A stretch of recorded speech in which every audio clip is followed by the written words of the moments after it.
O Senhor é bondoso e compassivo. O Salmo 102, que rezamos hoje na liturgia, é um convite para que todos nós, primeiramente, façamos um exame de consciência para nos perguntar se o Deus que nós cremos é exatamente aquele que descrevemos no Salmo ou não. O Deus que eu sigo, o Deus que eu apresento aos outros, o Deus que ouve a minha oração, é de fato esse Deus? Eu creio nesse Deus? Como é esse Deus que nós rezávamos agora? Quais as características desse Deus, que é o Deus que nos reuniu aqui? Nós dizíamos: o Senhor é bondoso e compassivo. Primeira coisa que tem que ficar clara diante de nós: o nosso Deus é um Deus bondoso, é um Deus compassivo. Por isso que não cabe em nós uma atitude, por exemplo, de medo diante de Deus. Nem cabe a nós fomentar nas crianças esse medo. Quando às vezes a gente ouve, quando é pequeno, o pai e a mãe falando assim: cuidado que papai do céu está vendo. Essa é a imagem de Deus que às vezes nós assumimos. Mas esse Deus que nos foi apresentado lá na infância, é esse Deus bondoso e compassivo? Não. Às vezes parece um Deus que está nos vigiando, um Deus que está pronto a dar o bote para pegar quando a gente errar. Não. O Senhor é bondoso, é compassivo, e o salmista vai além. Veja o que diz o salmista: Ele te perdoa toda a culpa, perdoa sempre, sempre Deus perdoa, e mais, e cura toda a tua enfermidade. Depois o salmista continuava dizendo: o Senhor Deus, Ele é indulgente, Ele é favorável, Ele é paciente, Ele é bondoso, Ele é compassivo. E não acaba aí. Vejam como o salmista continua: não nos trata como exigem nossas faltas. Que palavra consoladora é essa que hoje o salmista nos deu? Deus não nos trata como nós deveríamos ser tratados. Não, Ele vai além. E por que Ele vai além? Por que Ele não nos trata como nós merecemos?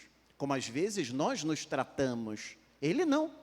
Porque Ele, como nos lembra São João na sua primeira carta, Deus é amor. Não podemos pensar um Deus que não seja a expressão de amor, que não seja a manifestação concreta de amor na nossa vida. Por isso, meus irmãos, ao rezar hoje esse salmo, nós temos que também ter o cuidado de avaliar se nós estamos crendo nesse Deus. Se esse é o Deus que nós seguimos, se esse é o Deus que nós apresentamos aos outros, se é esse Deus que nós experimentamos na nossa vida de fé. Porque senão nós vamos estar seguindo um Deus que não condiz com a palavra. Um Deus que não é aquele que Jesus apresentou como seu Pai. Não. E aí por isso que nossa experiência de fé, a nossa caminhada às vezes de igreja, é tão deficiente. Porque muitas vezes nós não fizemos a experiência com esse Deus. E aí a catequese, às vezes, não apresenta esse Deus. Na nossa vida de pastoral, às vezes não apresentamos esse Deus. É preciso rezar, mais uma vez, o Salmo 102, para que nós nos convertamos a esse Deus, que é bondoso e compassivo. Só assim, nós seremos então capazes de acolher a página do Evangelho que acabamos de escutar, o capítulo 6 do Evangelho de São Lucas, uma página que é extremamente exigente, extremamente desafiadora, porque nos propõe algo completamente diferente do que nós estamos acostumados a viver. E pior ainda, do que nós aprendemos dentro de casa, ou talvez até aprendemos dentro da igreja. Amai os vossos inimigos, rezai por aqueles que vos perseguem, dai e vos será dado. Essa palavra, ela é vida na nossa vida? Nós vivemos de fato essa palavra, meus irmãos? Se nós olharmos bem, nós vamos tomar consciência de que essa página do Evangelho parece não existir. Parece que nós arrancamos essa página do Evangelho, até porque em casa, muitos de nós aprendemos dos nossos pais católicos a fazer o quê? Olho por olho, dente por dente. Nós ainda dizemos assim, aqui se faz, aqui se paga. Nós, católicos de missa dominical, que comungamos, que somos catequistas, que estamos na pastoral, vivemos exatamente o contrário do que o Evangelho acaba de nos apresentar. E o que Jesus apresenta para nós não é algo absurdo, não é, mas é algo compatível, condizente com a proposta do cristianismo. Aqui poderíamos dizer, está o centro da vivência do cristianismo. Por quê? Porque é um amor que vai além. Não é um amor do nível básico, não.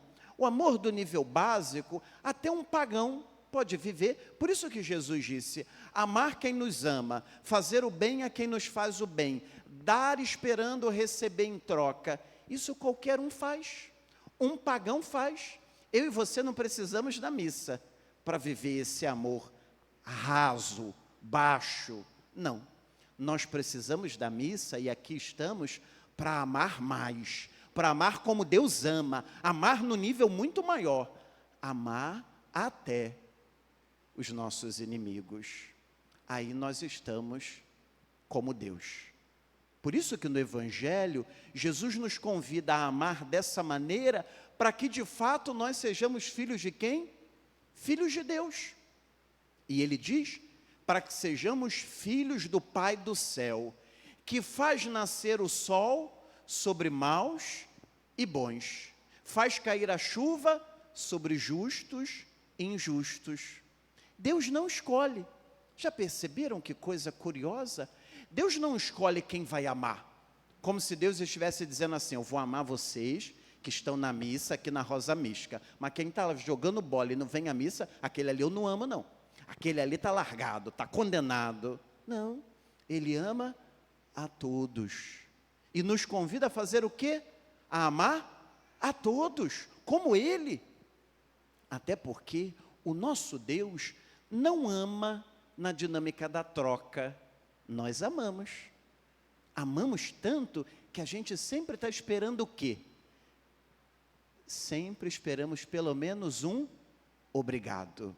Não é assim?